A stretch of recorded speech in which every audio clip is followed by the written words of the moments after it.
Now let's dive deep into this big LGBTQ story for today. I'm Faye Watt, and let's queer up trans rights. Supreme Court to hear trans sports bans from West Virginia, Idaho. 1 week after the U.S. Supreme Court allowed states to ban gender-affirming care for transgender minors, the court announced it will take on 2 more critical cases in its next term, this time over transgender students' rights in school sports. The cases come from West Virginia and Idaho, where state laws ban transgender girls from competing on girls' and women's sports teams. The athletes at the heart of the challenges are 15-year-old high schooler Becky Pepper-Jackson and 24-year-old college student Lindsay Hecox. Both have won lower court rulings allowing them to play on teams aligning with their gender identity.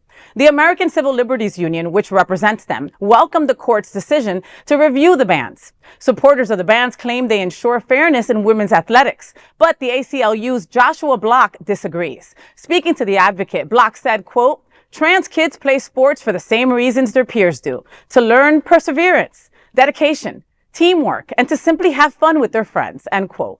He warned that banning trans youth from playing will make schools less safe and more hurtful for all youth. Pepper-Jackson takes puberty blockers, while Hecox has undergone hormone treatments, including testosterone suppression and estrogen.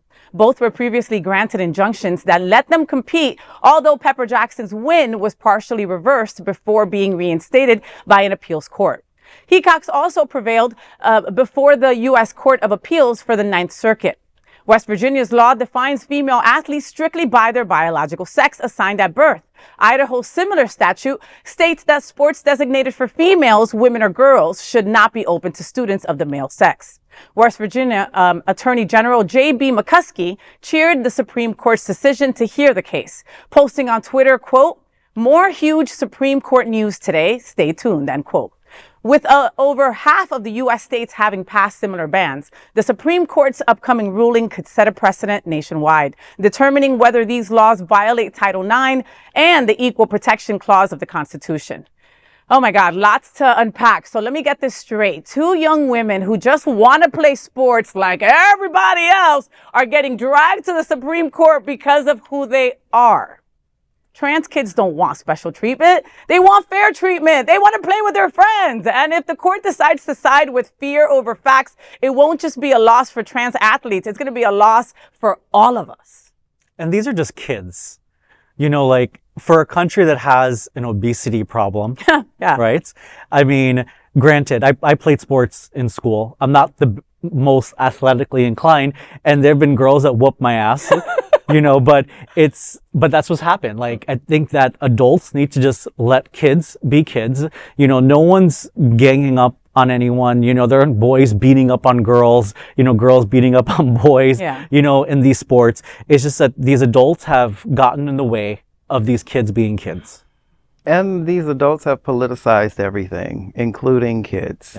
Yeah. And sexualize kids, and the adults are the problem, right? And that's why we have to go to the Supreme Court, because now more than ever, all of these rulings and all of these things are setting precedent.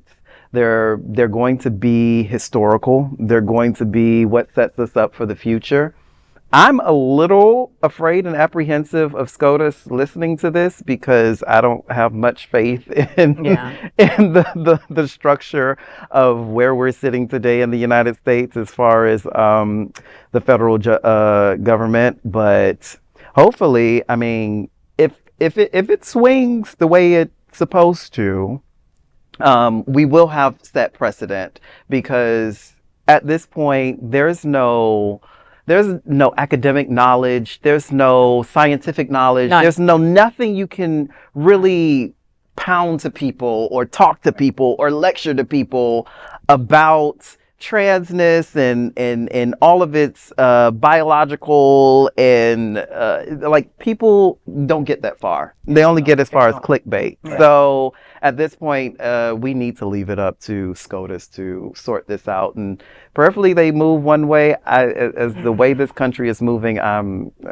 just afraid that, you know, sets the precedent, like you said, and then all the other states will follow suit. Right. Yeah. You know, and then I just, like you said, it's a kid. Imagine that kid who's 13, 14 years old that just wants to freaking play a sport. That's it. They're looking around at the adults like, I don't understand what the big deal of this is. Yeah.